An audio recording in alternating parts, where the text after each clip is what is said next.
오늘은 부활절입니다, 여러분. 여러분, 예수님께서 왜 부활하셨죠? 네, 나의 죄 때문에.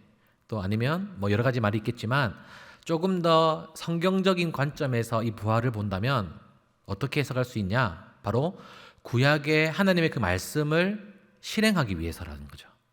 하나님께서는 분명히 구약 성경에 보면 많은 선지자들을 통하여서 너희를 구원할 메시아를 보내주겠다라고 하셨기 때문에 그 하나님의 말씀을 이루기 위해서, 성취하기 위해서 예수 그리스도가 오셨습니다. 그리고 예수님께서는 또 우리에게 약속을 해주셨죠. 어떤 약속을 하셨죠? 다시 오겠다.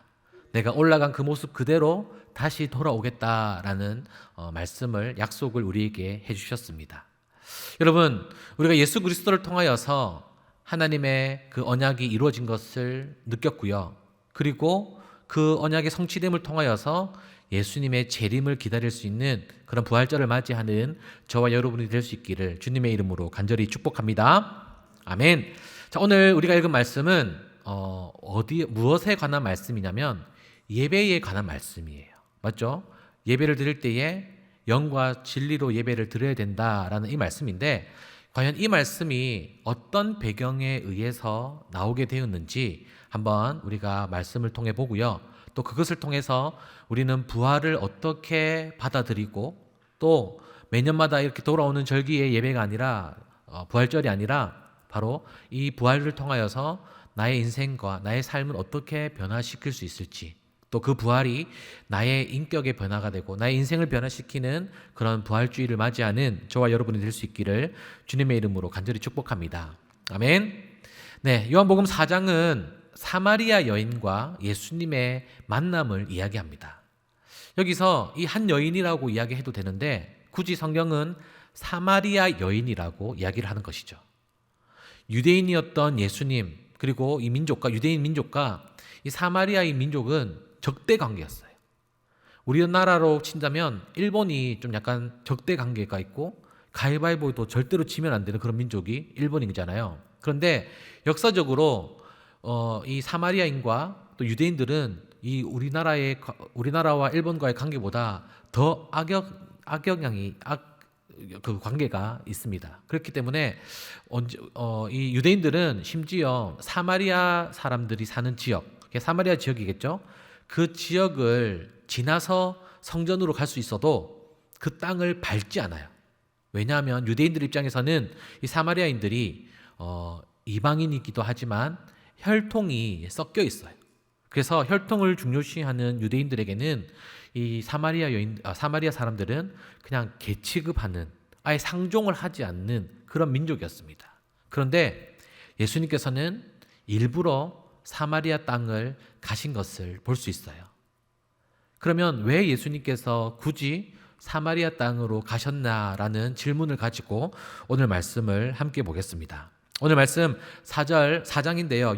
5절에서 6절 말씀, 우리 앞에 화면이 나오면 함께 읽겠습니다. 시작. 사마리아에 있는 수가라 하는 동네에 이르니라니 야곱이 그 아들 요셉에게 준 땅이 가깝고 거기 또 야곱의 우물이 있더라. 예수께서 길 가시다가 피곤하여 우물 곁에 그대로 앉으시니 때가 6시쯤 되었더라. 아멘.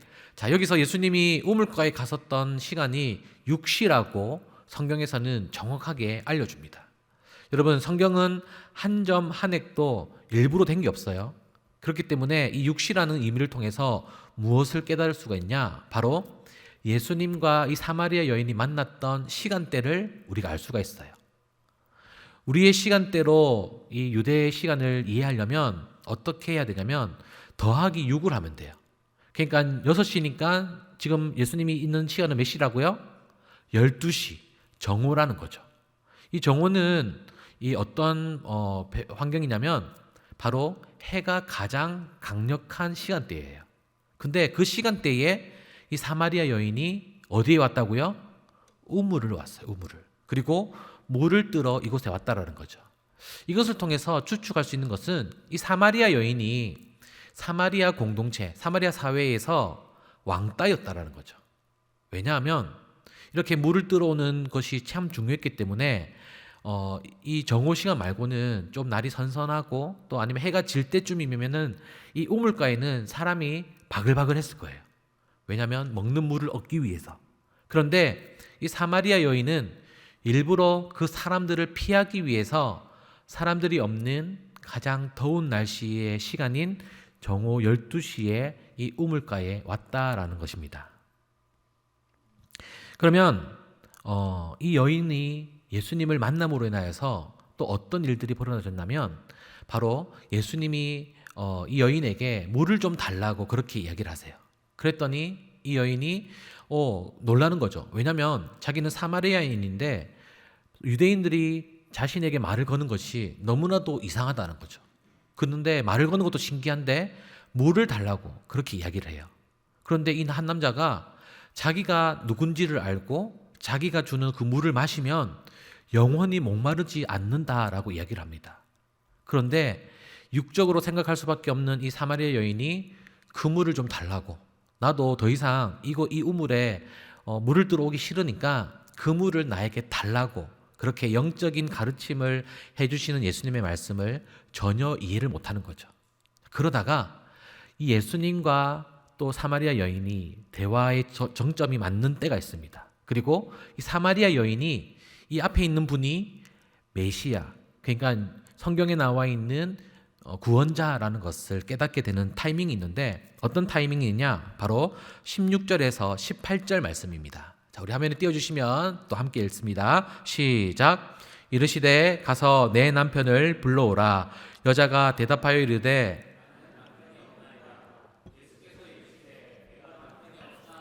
옳도다. 너에게 남편 5이 있었고 지금 자는 것도 그 내 남편이 아니니 내 말이 참되도다. 아멘. 자, 여러분, 이 여인에게 남편이 몇 명이 있다고요? 5명이나 있대요. 그런데 예수님이 이 여인에 대해서 만나보지도 않았고 이 여인에 대한 정보도 몰랐지만 영적인 눈으로 보셨을 때에 이 사마리아 여인이 갈급해하고 또 예수님이라는 것을 가르쳐 주시기 위한 방법으로 남편이 5이 있다라는 것을 알기를 통하여서 이 여인이 이 앞에 있는 분이 아까는 대화했을 때에는 그냥 유대인의 한 남자라고 생각을 했지만 이 사람이 나를 구하러 오신 메시아라는 것을 깨닫게 됩니다. 그리고 그 후에 이 사마리아 여인이 예수님에게 대한 질문을 하는데 이 질문이 오늘 말씀의 핵심이에요.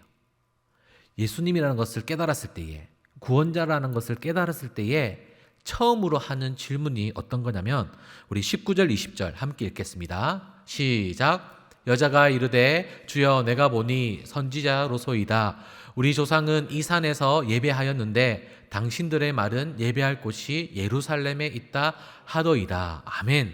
여러분, 이 여인의 이야기가 질문이 하는 말이 조금 놀랍지 않습니까? 예수님을 만났을 때에 처음 하는 질문이 뭐에 관한 거예요? 예배라는 거예요. 예배. 그러면 이 여인이 평상시에 어떤 거에 대한 갈급함이 있다라는 거예요? 예배에 대한 갈급함이 있고 그것에 대해서 계속 생각하고 고민하고 갈급해 했다라는 거죠.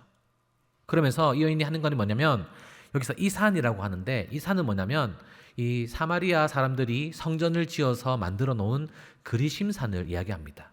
그러니까 자신들이 만들어 놓은 성전이 그리심산에 있어서 절기 때마다 자기들도 그곳에 가서 예배를 드리는데 너희들, 그러니까 유대인들은 저 예루살렘에 가서 예루살렘에 있는 성전에서 예배를 드리는데 과연 어디에서 예배를 드리는 것이 참되냐라고 이야기를 하는 거예요. 그랬을 때에 오늘 본문 말씀인 그 말씀을 예수님께서 해주시는 거죠. 이 말씀의 핵심은 뭐냐면 장소가 중요한 게 아니에요.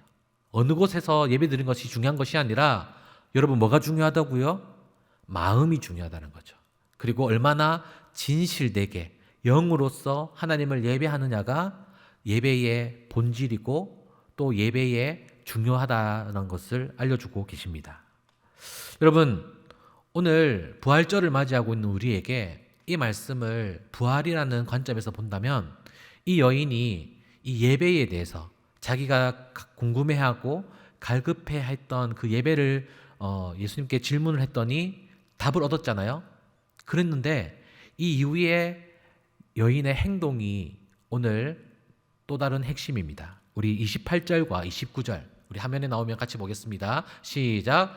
여자가 물동이를 버려두고 동네로 들어가서 사람들에게 이르되 내가 행한 모든 일을 내게 말한 사람을 와서 보라. 이는 그리스도가 아니냐 하니. 아멘. 자, 여러분, 이 여인이 무엇을 버려뒀어요? 물동이를 버려뒀어요. 물동이. 이 여인에게는 정오에 물을 뜨러 오는 것이 너무나도 중요했다는 거죠. 그런데 그 중요한 물을 뜰 수 있는 그 도구를 버려놓고 사람들에게 달려갔다는 거예요. 그리고 또 하나, 여러분, 이 여인이 12시에 이 우물가에 올 수밖에 없었던 이유가 뭘까요? 누구를 피하기 위해서 왔죠? 사람들을 피하기 위해 12시에 올 수밖에 없었어요. 왜냐하면 자기는 그 공동체에 또 사회에 속할 수 없는 사람이었어요. 그런데 그 사람이 예수님을 만나니까 누구한테 달려가요? 사람들에게 달려간다는 거죠. 사랑하는 여러분, 이것이 바로 우리 예수 그리스도의 부활의 능력이 우리 인간에게 임했을 때에 할 수 있는 겁니다. 내가 하지 못하지만, 내가 컴플렉스라고 생각하는 것들, 내가 두려워하는 것들이 있지만 내가 부활이 하신 예수 그리스도를 만남으로 인하여서 또 나의 갈급함을 채워주시는 그 예수 그리스도를 통하여서 내가 하지 못하는 것을 하는 것이 부활의 참된 의미라는 것이죠. 여러분은 무엇을 못하세요? 여러분은 어떤 것을 할 때에 어떤 걸 마음이 가장 두근거리고 하기 싫은 일이 무엇이 있습니까? 바라옵기는 오늘 부활절을 맞이하는 우리 모두에게 내가 하지는 못하지만 부활하신 그 능력의 예수 그리스도를 통하여서 그 못하는 것을 할 수 있는 은혜가 있으시기를 주님의 이름으로 축복합니다. 아멘. 오늘 또 이 부활절을 맞이하여서 또 우리 십자가 프로젝트 발표를 했어요.